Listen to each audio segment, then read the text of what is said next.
সদৌ অসম গৰিয়া জাতীয় পৰিষদৰ ডিব্ৰুগড় জিলা সমিতিৰ উদ্যোগত এখন মৰাণ আঞ্চলিক সমিতি গঠনৰ কাৰণে এখন সভা আহ্বান হৈছে। যদিও আমি মৰাণ আঞ্চলিক সমিতি ডিব্ৰুগড় জিলাৰ অধীনত আৰম্ভ হৈছে, তথাপি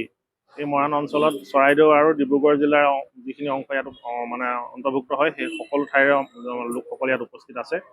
আৰু অসমৰ সকলো গৰিয়াকে একত্ৰিত আৰু সুসংগঠিত কৰিবৰ কাৰণে সদৌ অসম গৰিয়া জাতীয় পৰিষদে যি প্ৰচেষ্টা হাতত লৈছোঁ 2021 চনৰ পৰা, তাৰে অংশ হিচাপে এই সভাখন আহ্বান কৰা হৈছে, যাতে মৰাণ অঞ্চলৰ গৰিয়াসকলকো আমি সামৰি অসমৰ গৰিয়াসকলৰ উন্নতিৰ কাৰণে আমি একেলগে আগবাঢ়ি যাব পাৰোঁ। আজি মৰাণ অঞ্চলৰ বিভিন্ন ঠাইৰ প্ৰতিনিধিসকলৰ লগতে ডিব্ৰুগড় জিলাৰ সকলো সভাপতি, ছেক্ৰেটাৰী, এক্সিকিউটিভ প্ৰেছিডেণ্টৰ পৰা ধৰি আমাৰ ৰাজ্যিক কমিটিৰ মই সভাপতি মইনুল ইছলাম, আমাৰ সহকাৰী সাধাৰণ সম্পাদক আৰিফুৰ ৰহমান আৰু সাংগঠনিক সম্পাদক মুকিবুৰ ৰহমান, আমি গোটেইসকল ইয়াত উপস্থিত আছিলোঁ। আৰু যোৱাকালি আমাৰ শিৱসাগৰ জিলাত সভা আছিল, আজি আমি তাৰ পৰা আহি মৰাণত